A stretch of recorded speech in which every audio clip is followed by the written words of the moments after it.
নমস্কার শ্রোতা বন্ধুরা, এসো গল্প শোনাই চ্যানেলে আপনাদের সবাইকে স্বাগত জানাই। আজ আপনারা শুনবেন হিমাদ্রি কিশোর দাশগুপ্ত রচিত অলৌকিক উপন্যাস জলঙ্গির অন্ধকারের অষ্টম পর্ব। আজকের পর্বটি শুরু করার আগে আপনাদের মনে করিয়ে দিই যে আগের পর্বে আমরা কি শুনেছিলাম। আগের পর্বে আমরা শুনলাম জলঙ্গির জলে ডুবে গিয়েছিল সোহম। যখন তমসাময় আর বুনো তাকে জল থেকে তুলে উদ্ধার করে আনলো তখন সে মৃত। মল্লার ও চূর্ণী সোহমকে হাসপাতালে নিয়ে যেতে চেয়েছিল, তবু তমসাময়ের কথায় রাজি হয়ে তার হাতেই ওরা সোহমকে তুলে দিল। তারপর সত্যি সত্যি তমসাময় বাঁচিয়ে তুললেন সোহমকে। চলুন তাহলে শুনে নিই উপন্যাসটির পরবর্তী পর্ব। শুরু করছি জলঙ্গির অন্ধকারের অষ্টম পর্ব। সোহম হয়তো ছেলেগুলোকে আরও কিছু বলতে যাচ্ছিল, কিন্তু সেই সময় মল্লার ঘরে প্রবেশ করল। মল্লার ঘরে ঢুকতেই কথাবার্তা থেমে গেল। সবাই তাকালো তার দিকে। মুহূর্তের জন্য মল্লারের নাকে এসে লাগলো গত রাতের পোড়া মাছের সেই কটু গন্ধটা, আর তার কারণ বুঝতেও অসুবিধা হলো না। ঘরের একপাশে মাটিতে পড়ে আছে ছোট ছোট মাটির সরা, যার মধ্যে গতকাল পোড়া মাছের টুকরো সাজিয়ে রাখা হয়েছিল। এখন অবশ্য পাত্রগুলো শূন্য। মল্লারের অনুমান করতে অসুবিধা হলো না যে পোড়া মাছগুলো এ ঘরে এনে খেয়েছে ছেলেগুলো। সোহম মল্লারকে বলল, একটু পরই তো আমরা আশ্রম ছেড়ে চলে যাব, তাই ঘুম থেকে উঠে ফিরে যাবার আগে একবার ওদের সঙ্গে দেখা করে কথা বলে গেলাম। মল্লার বলল, ভালো করেছিস, আমাকেও ডেকে আনতে পারতিস। এ কথা বলে সে ছেলেগুলোর উদ্দেশ্যে বলল, হ্যাঁ, একটু পর আমরা ফিরে যাব। সবাই ভালো থেকো, আর তোমাদের জীবন বাবার কথা শুনে চলো। দুষ্টুমি করো না, মন দিয়ে পড়াশুনো করবে, বড় হতে হবে তোমাদের। তার কথা শুনে সম্মতি জানিয়ে মাথা নাড়ালো ছেলেগুলো। সোহম ছেলেগুলোকে বলল, এবার তবে আমি আসি। নবজীবন নামের ছেলেটা সোহমকে বলল, তুমি আবার আসবে কিন্তু, নইলে আমাদের মন খারাপ হবে। সোহম বলল, হ্যাঁ আসবো। ছেলেদের ঘর থেকে মল্লার আর সোহম যখন নিজেদের ঘরে ফিরে এলো ততক্ষণে চূর্ণী ঘুম থেকে উঠে পড়েছে। বুনো চায়ের কেটলি নিয়ে হাজির হলে মল্লার তাকে জিজ্ঞেস করলো তমসাময় কোথায় আছেন। বুনো জানালো তিনি ঘরেই আছেন। চা পান সাঙ্গ হলে মল্লাররা তমসাময়কে দেবার জন্য চেকটা বার করে নিজেদের যেটুকু জিনিস ব্যাগে ভরা বাকি ছিল তা ভরে নিল। তারপর কিছুক্ষণের মধ্যেই তৈরি হয়ে সে ঘর ছেড়ে বেরিয়ে পড়ল। তারা তমসাময়ের দাওয়ার সামনে হাজির হতেই তিনি ঘর থেকে বাইরে বেরিয়ে নিচে নেমে এলেন। চূর্ণীর হাতে চেকটা ছিল। সে তমসাময়কে বলল, চেকটা কি নামে লিখব বলুন। তমসাময় বললেন, সরকারি অনুমোদন না মেলায় এখনো আশ্রমের নামে ব্যাংকের বই খোলা যায়নি, আমার নামে লিখুন। তমসাময়ের নামের বানান জেনে নিয়ে তা লিখে চূর্ণী চেকটা তার হাতে দিল। বিজ্ঞাপনে টাকার অঙ্ক বলা ছিল না। সেটা দেখে তমসাময় বললেন, আপনাদের কাছে আমার কৃতজ্ঞতার সীমা রইল না, ঈশ্বর আপনাদের মঙ্গল করুন। সোহম তাকে বলল, আপনার কাছে আমারও কৃতজ্ঞতার শেষ নেই, আপনি আমাকে নবজীবন দিলেন। তমসাময় সোহমের দিকে তাকিয়ে হেসে বললেন, সবই আমার গুরুদেব অবধূতের শিক্ষা আর আশীর্বাদের ফল। আপনার জন্য এই নবজীবন আশ্রমের দরজা সব সময় খোলা রইল, যখন ইচ্ছা চলে আসবেন। সোহমও হাসল তার কথা শুনে। এরপর তারা তমসাময়কে নমস্কার করে তাদের গাড়ির দিকে এগোলো। সে সময় তারা দেখতে পেল কিছুটা দূরে বুনো দাঁড়িয়ে আছে। তাকে দেখতে পেয়ে মল্লার সোহমদের বলল, ব্যাগগুলো গাড়িতে তোল, আমি বুনোকে কিছু টাকা দিয়ে আসি। এই বলে সে এগোলো বুনোর দিকে। বুনোর কাছে গিয়ে মল্লার দুটো 500 টাকার নোট বার করে তার দিকে বাড়িয়ে দিয়ে বলল, এটা তুমি রাখো, কদিন তুমি আমাদের জন্য অনেক পরিশ্রম করেছ। আর তমসাময় বাবুও বলেছেন যে তুমি যদি ওই শোল মাছটা না ধরতে তবে সোহমের জ্ঞান ফেরানো যেত না। বুনো খুশি হয়ে টাকাটা হাতে নিয়ে বলল, শ্মশান থেকে যখন টোপটা এনেছিলাম তখনই জানতাম শোল বা বোয়াল ধরা পড়বেই। ভাগ্যিস টোপটা জোগাড় করতে পেরেছিলাম, তাই বাবুকে বাঁচানো গেল। সবই কপালের জোর। মল্লার গতকাল সোহমের মতোই স্বাভাবিক কারণেই তাকে প্রশ্ন করল, টোপটা কি ছিল? গতকালের মতো এবার কিন্তু প্রশ্নটা এড়িয়ে গেল না বুনো। সে বলল, চলে যাবার আগে যখন আপনি জানতে চাইছেন তখন ব্যাপারটা আপনাকে বলি। চিতার আগুন নিভে যাবার পর অনেক সময় কাঠের গায়ে মাংসর টুকরো লেগে থাকে। অনেকে আবার নাভি চিনতে না পেরে অন্য কিছু জলে ভাসায়। গতকাল সকালে লোকগুলো মরা পুড়িয়ে চলে যাবার পর আমি নাভিটা খুঁজে পেয়েছিলাম পোড়া চিতা কাঠ থেকে। মানুষের পোড়া নাভি বা মাংস শোল বোয়ালের অভ্যর্থ টোপ। নদীর পাড়ের শ্মশানে ডোমের কাজ করেছি বলে ব্যাপারটা আমি জানি। কাল ওই নাভি দিয়েই মাছটা ধরেছিলাম, আগেও ধরেছি। মল্লার চমকে উঠল কথাটা জেনে। মনে মনে সে বলল, ভাগ্যিস আমাকে মাছটা খেতে হয়নি। সোহম ব্যাপারটা জানতে পারলে হয়তো বমি করে ফেলবে, তাই কথাটা তাকে না জানানোই ভালো। মল্লার এ প্রসঙ্গে আর বুনোর সঙ্গে কথা না বাড়িয়ে বলল, এবার গেটটা খুলে দাও, বেরোবো আমরা। বুনো এগোলো আশ্রমের প্রবেশ তোরণের ঝাঁপ খোলার জন্য, আর মল্লার ফিরে এলো গাড়ির কাছে। চূর্ণী সোহম গাড়ির ভেতরে উঠে বসেছে। মল্লার চালকের আসনে বসে গাড়ি স্টার্ট করার সময় সোহম বলল, সত্যি কথা বলছি, এখন মনে হচ্ছে এখানে আর কটা দিন থাকতে পারলে ভালো হতো। মল্লার বলল, সে কি রে, কালই তো বলছিলি আর থাকতে ভালো লাগছে না। সোহম বলল, তা বলেছিলাম ঠিকই, কিন্তু কালকের ঘটনার পর থেকে এই জায়গার ওপর হঠাৎই একটা মায়া জন্মে গেছে। জীবন বাবা আর বাচ্চাগুলোকে ছেড়ে যেতে কষ্ট হচ্ছে। মল্লার গাড়ি স্টার্ট করল। তমসময় তার দাওয়ার সামনে দাঁড়িয়েছিলেন। তিনি হাত নাড়লেন চলমান গাড়ির দিকে তাকিয়ে। বুনো দরজা খুলে দাঁড়িয়েছিল। জলঙ্গির পাড়ের নবজীবন অনাথাশ্রম ছেড়ে কলকাতা ফেরার জন্য রওনা দিল তাদের গাড়ি। গাড়িতে ওঠার কিছুক্ষণের মধ্যেই সোহম ঘুমিয়ে পড়ল। কলকাতা পর্যন্ত যাত্রাপথ প্রায় সবটাই ঘুমিয়ে কাটালো সোহম। মল্লার আর চূর্ণীর মনে হলো সোহমের দুর্বলতা, ক্লান্তিভাব সম্পূর্ণ কাটেনি। মাঝে একবার শুধু রানাঘাটে খেতে নামলো তারা। ফেরার সময় পুরো পথটায় মল্লার আর চূর্ণী নানা গল্প করতে করতে ফিরল। কলকাতা প্রবেশ করার মুখে বিমানবন্দরের সামনে যশোর রোডে একবার সিগন্যাল না থাকাতে মল্লারদের গাড়িটাকে দাঁড়িয়ে পড়তে হলো। সেই সময় চূর্ণী হঠাৎ মল্লারকে বলল, ডান পাশের লাল গাড়িটার দিকে দেখ, আরে সেই লোকটা না? মল্লার গাড়িটার দিকে তাকিয়ে তার চালকের সামনে বসা লোকটাকে চিনতে পারল। সেই নদী গবেষক কিঙ্কর খাস্তগির।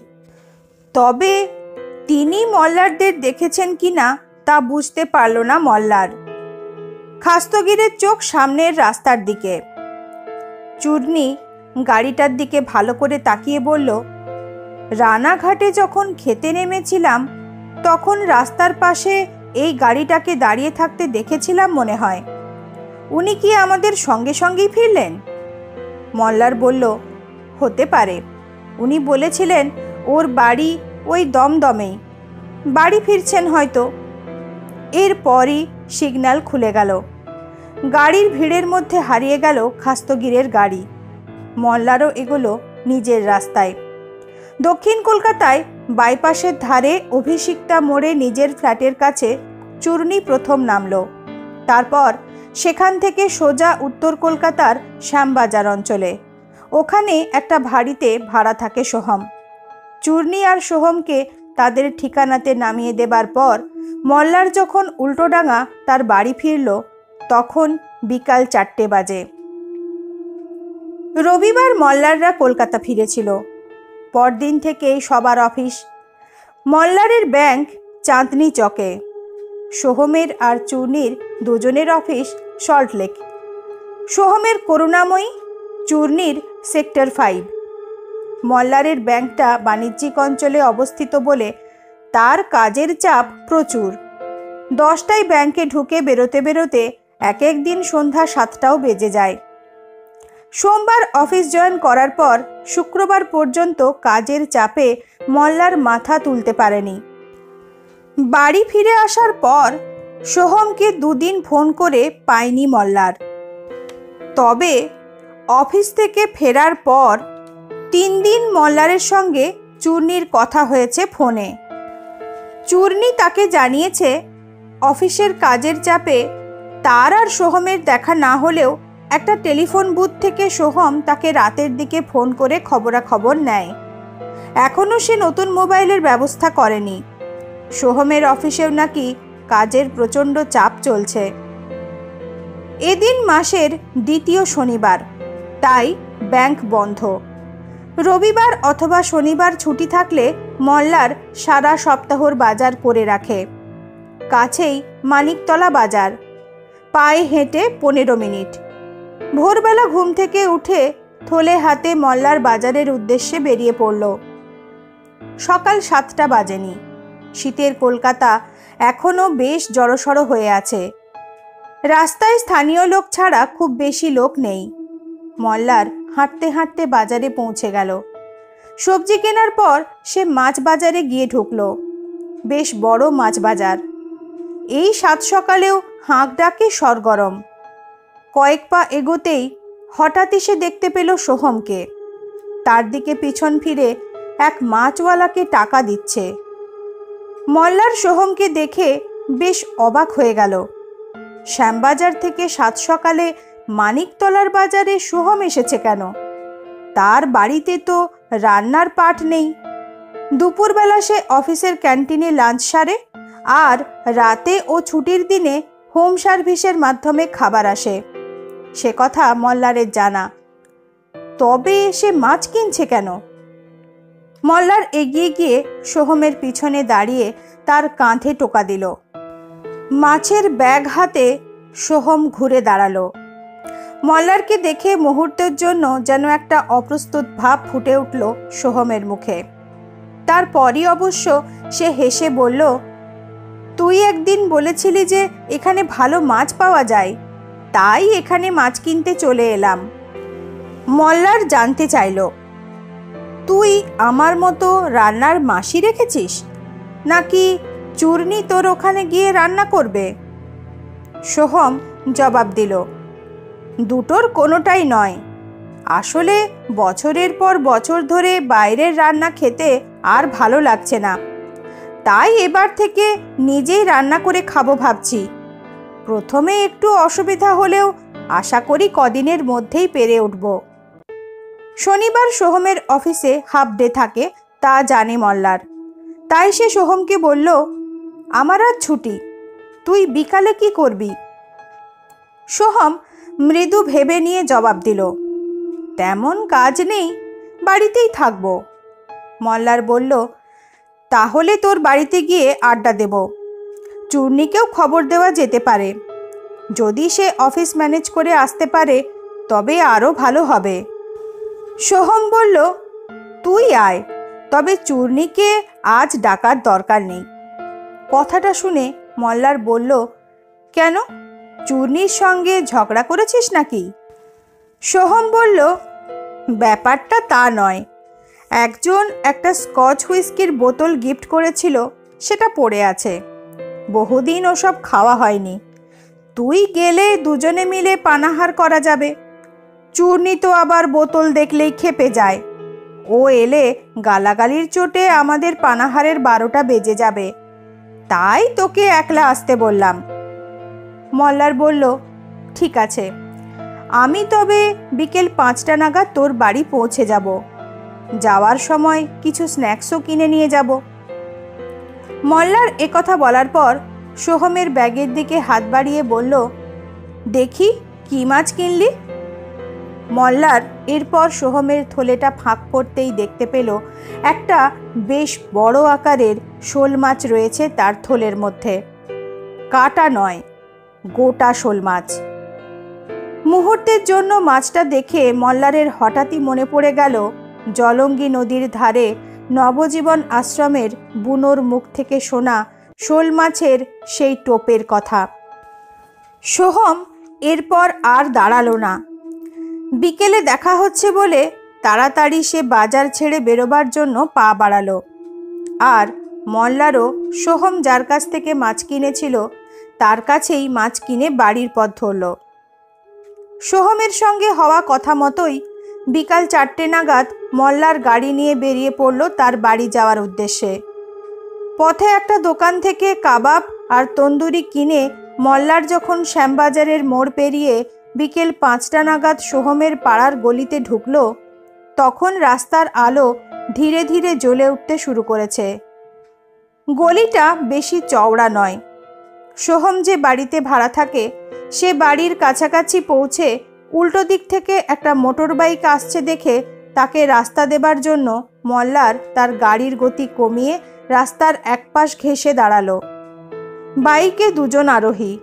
বাইকটা মল্লারের গাড়ির গা ঘেঁষে যাবার সময় এক ঝলকের জন্য চালকের পিছনে বসা লোকটার মুখটা মল্লারের চোখে পড়ল।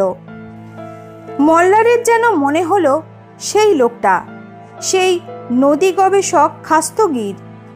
কিন্তু সে লোক সোহমের পাড়াতে আসবে কেন? লোকটা সত্যি খাস্তগির নাকি ব্যাপারটা আসলে দেখার ভুল, তা ঠিক বুঝতে পারল না মল্লার। বাইকটা পাশ কাটিয়ে চলে যাওয়ার পর সে গাড়ি নিয়ে ঢুকে পড়ল সোহমের ভাড়া বাড়ির কম্পাউন্ডের মধ্যে। 3তলা বাড়িটাতে 8-10টা পরিবার বা ভাড়াটে থাকে। মল্লার বহুদিন এসেছে বাড়িটাতে। গাড়ি থেকে নেমে সিঁড়ি দিয়ে উঠে সে সোজা পৌঁছে গেল 3তলার কোণার দিকে সোহমের ঘরের দরজাতে। বেশ কয়েকবার বেল বাজার পর দরজা খুলল সোহম। মল্লার ঘরে ঢুকল। ঘর অন্ধকার। তাছাড়া যেন একটা অদ্ভুত গন্ধও তার নাকে লাগলো। মল্লার বলল, কি রে, সন্ধ্যাবেলা সারা বাড়ি অন্ধকার করে রেখেছিস কেন? দরজা বন্ধ করে লাইট জ্বালিয়ে সোহম বলল, ঘুমিয়ে পড়েছিলাম। সোহমের বাসস্থান বলতে একটা ড্রয়িং কাম ডাইনিংকে ঘিরে বেডরুম, কিচেন আর বাথরুম। এখানে সোহমের সঙ্গে বেশ কয়েকবার রাত্রিবাসও করেছে মল্লার।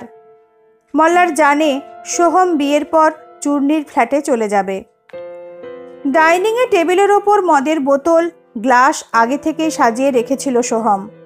মল্লার সেই টেবিলে খাবারের প্যাকেট নামিয়ে চেয়ার টেনে বসে নাক কুঁচকে বলল, কিসের যেন একটা পোড়া গন্ধ পাচ্ছি। কোথাও ইলেকট্রিক তার পুড়ছে না তো? সোহম এ প্রশ্নের সরাসরি জবাব না দিয়ে বলল, দাঁড়া, ধূপ জ্বালাচ্ছি। ধূপ জ্বালালো সোহম। তারপর কিচেনে গিয়ে 2টো প্লেট আর জলের বোতল নিয়ে ফিরে এসে মল্লারের মুখোমুখি চেয়ারে বসল। খাবার সাজানো হলো প্লেটে। তারপর গ্লাসে হুইস্কি ঢেলে তাতে জল মিশিয়ে মল্লার বলল, একটা অদ্ভুত ব্যাপার দেখলাম। জানি না ঠিক দেখলাম কিনা। তোর বাড়ির রাস্তার সামনে দিয়ে একজনের বাইকের পিছনে বসে ওই খাস্তগির নামের লোকটাকে যেতে দেখলাম।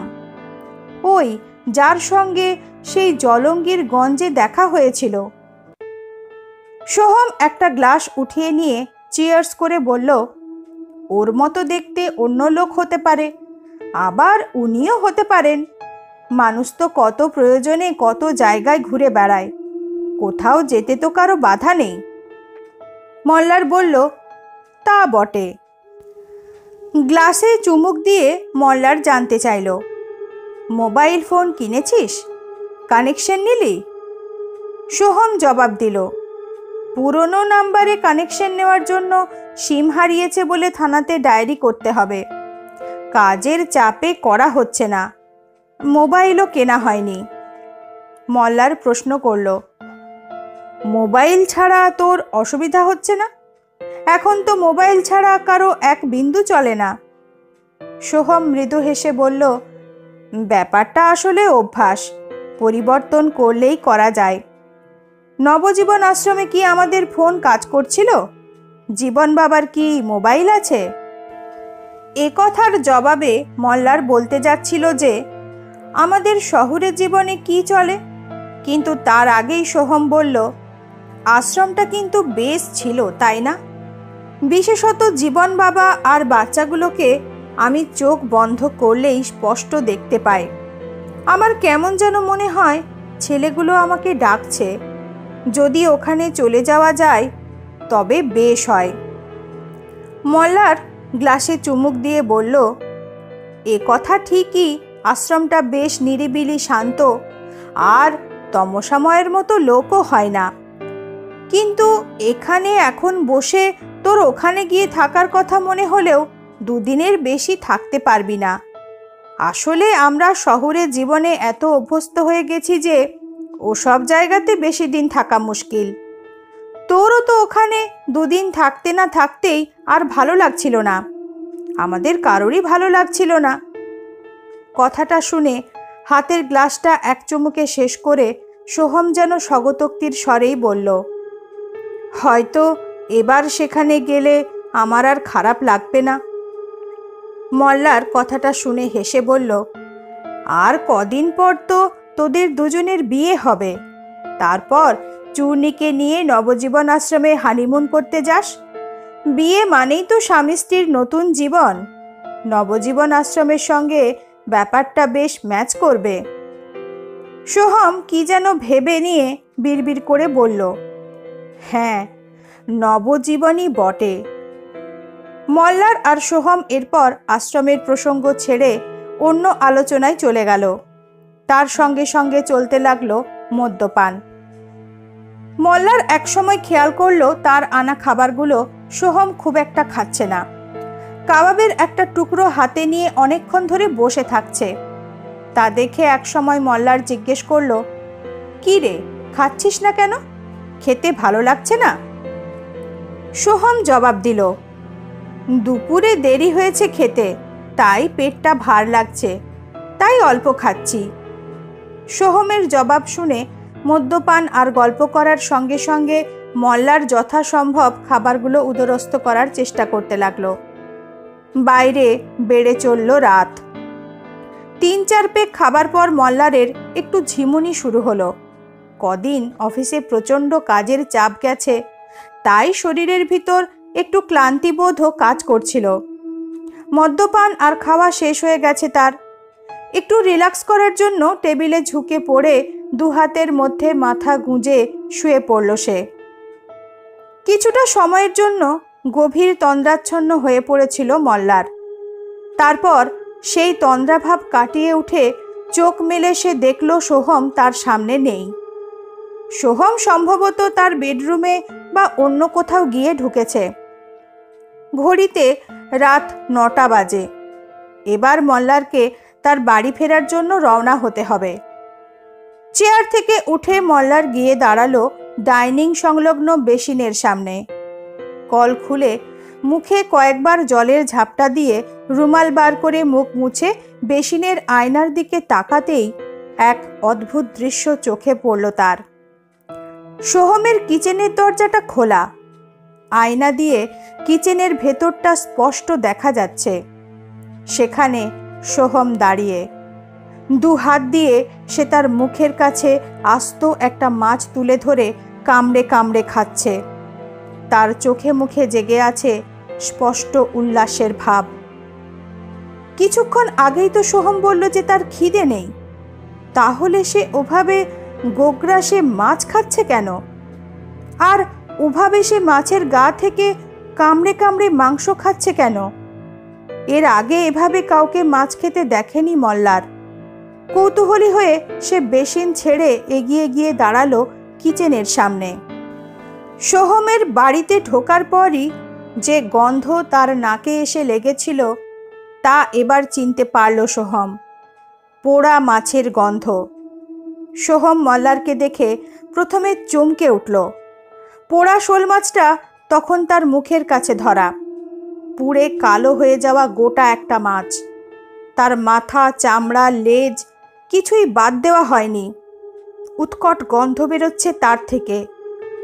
মল্লারকে দেখে প্রথমে সোহম চমকে উঠলেও সে মাছটা নামিয়ে হেসে বলল, বাড়িতে মাছটা কিনে আনার পর কিভাবে রান্না করব বুঝে উঠতে না পেরে মাছটা পুড়িয়ে ফেলেছিলাম। খেতে কিন্তু মন্দ লাগছে না। শেষ হলো জলঙ্গির অন্ধকারের ৮ম পর্ব। আজ এই পর্যন্তই। উপন্যাসটির পরবর্তী পর্ব নিয়ে তাড়াতাড়ি ফিরে আসব। এই পর্যন্ত শুনে যদি ভালো লাগে তাহলে লাইক, কমেন্ট, শেয়ার ও চ্যানেলটি সাবস্ক্রাইব করার অনুরোধ রইল। সবাই ভালো থাকবেন। নমস্কার।